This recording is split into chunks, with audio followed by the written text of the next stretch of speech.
This is all you can do, huh? Pitiable deliverer.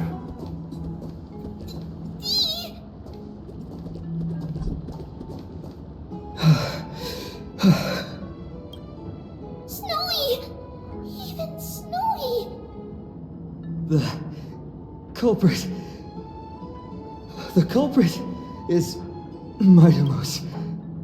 Oh.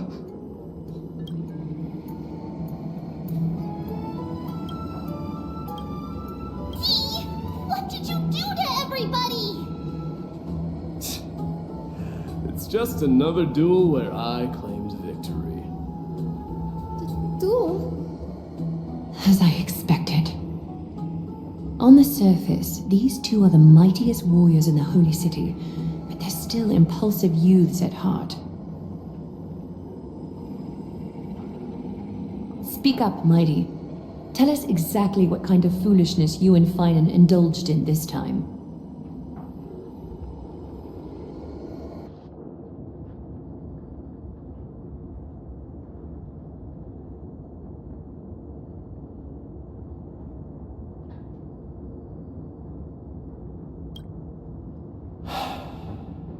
No, none of those sound right.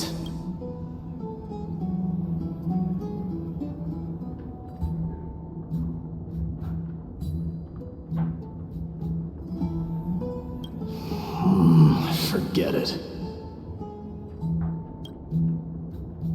Am I seeing things? Is the magnificent deliverer finally deigning to step outside?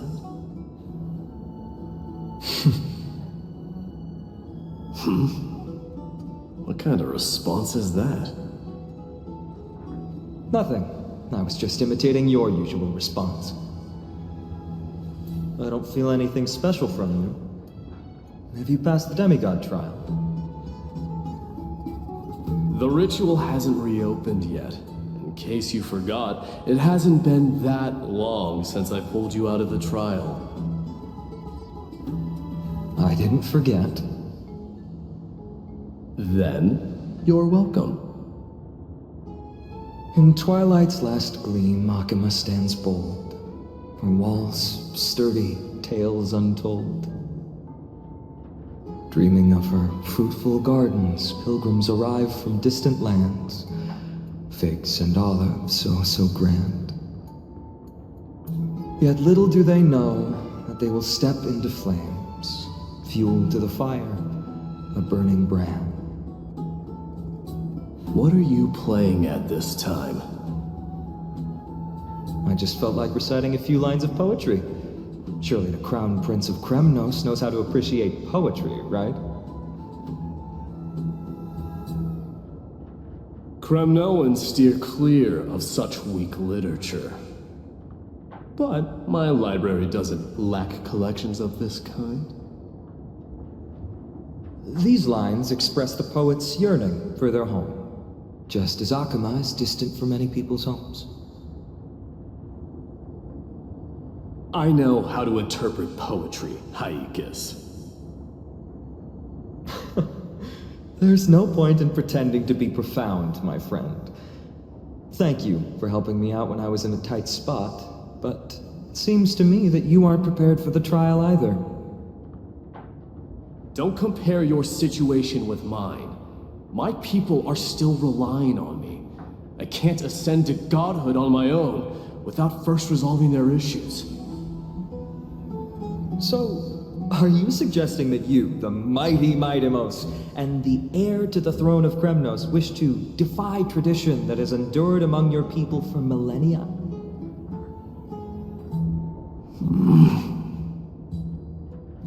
I'm still thinking about what I should do. Never mind. It's probably not my place to offer you counsel. An idea does strike me, though. Go ahead. Let's see what terrible ideas you've come up with this time. Maybe we both need to relieve some stress. Come, Mydeimos, let's recommence our previous competition. This time, we'll see who can stay in the super hot bath for longer.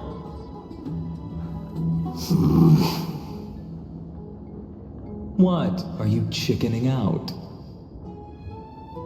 The phrase chickening out does not exist in the Kremnoan language.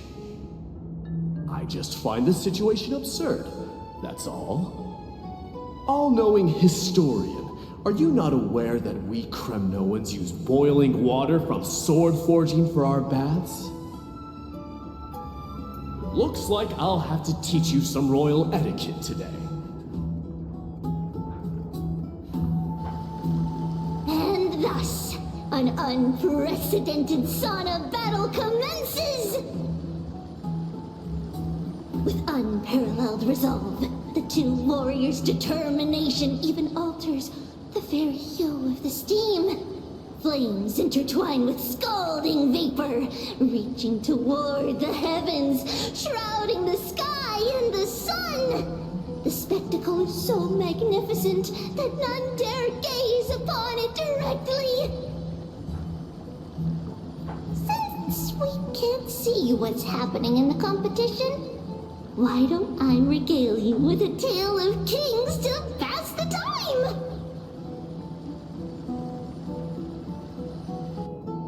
Do you recall the legend of the Gorgo lion mentioned by a certain veteran?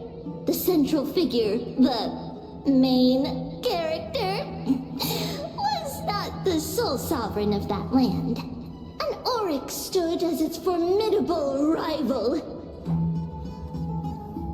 Long before the dawn of Erechrysia, the two beasts started their timeless battle on the plains of Tritos. The lion regarded the oryx as its food, while the oryx perceived the lion as a scornful, oppressive, and challenging barrier that it swore to topple with its antlers. For tens of thousands of years, without respite, the two creatures thus continued their relentless pursuit and rivalry.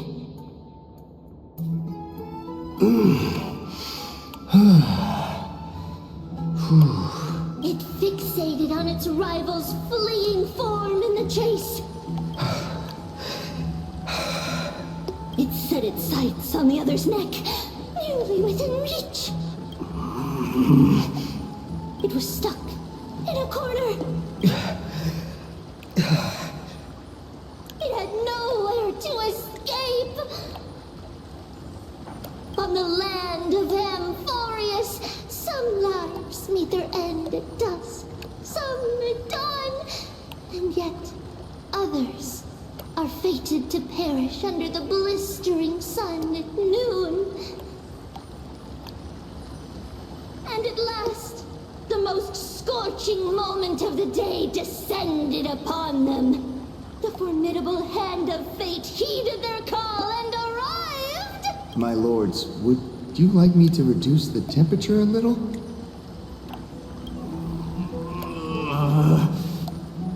What?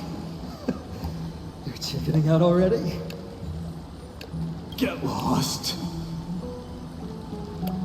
Are you asking me to get lost, or...?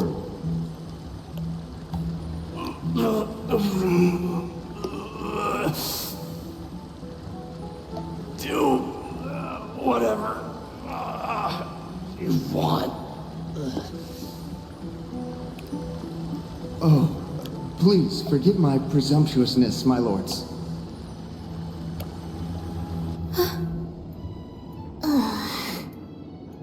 What a spectacle of folly.